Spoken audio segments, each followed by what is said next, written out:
In this chapter, we're going to start by exploring the foundations underpinning accounting, such as, for example, why financial statements are prepared in the first place.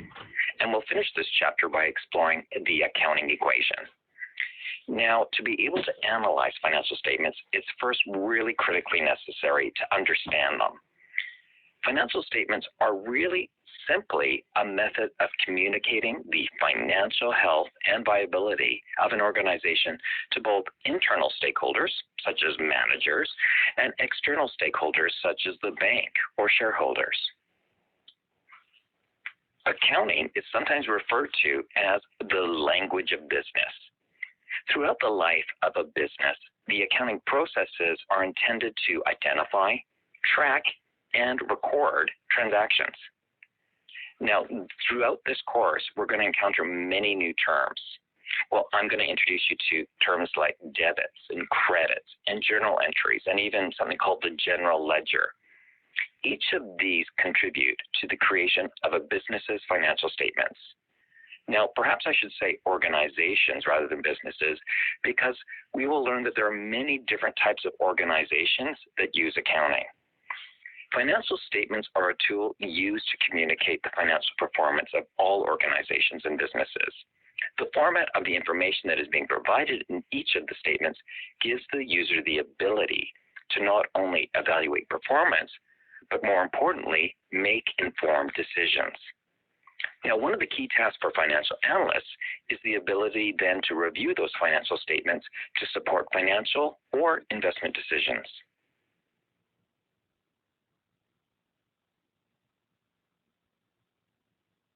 Organizations come in all shapes and sizes, and they can also have a wide range of purposes.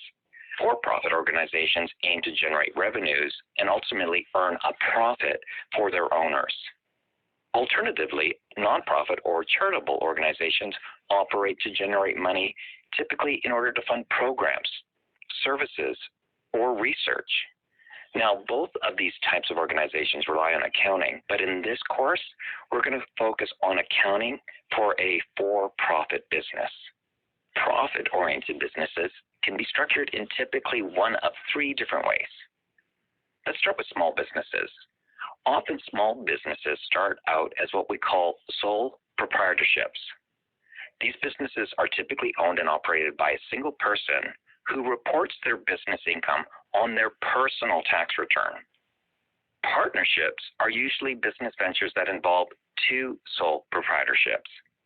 For partnerships, each owner reports their business income, their portion of the business income, on their personal tax return. Now, the risk of both sole proprietorships and partnerships is something we call unlimited liability.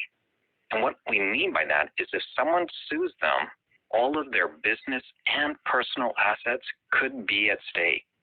Now, let's contrast that with companies or corporations, which are separate legal entities and they're owned by shareholders. Now, corporations must file their own corporate tax returns and create regular financial statements. Now, one of the main benefits of a corporate structure is something we call limited liability. So if a company or corporation is sued, shareholders are only at risk up to the amount that they have invested in the company. They cannot be personally sued. Now, CFI actually has a course that focuses on different types of business structures in more detail.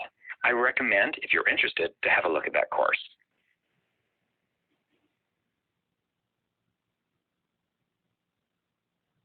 The financial statements are a record of the financial activities of a business. Now, there are three key financial statements that we will work through together. So let's have a high-level look at each of these statements. First is the income statement. The income statement is sometimes referred to as the statement of profit and loss, or simply called the P&L. This shows what a business has earned as revenues, what is paid out in expenses, and what's left in terms of profit or loss for a given period. Now, that period typically will be a year. The balance sheet, also known as the statement of financial position, shows three things. First, what a business owns, and we call those things that a business owns assets. what it owes, and we call what it owes liabilities, and then what's left for shareholders, or what's it worth, and we call that equity. Now, where the income statement is for a period, such as a year, the balance sheet is like a photograph or snapshot of the business at a particular point in time, typically the last day of that year. A statement of cash flows shows how a business has generated or used cash in one of three different ways: operating activities, investing activities, and financing activities. And the statement of cash flow, like the income statement, is for a period, typically a year.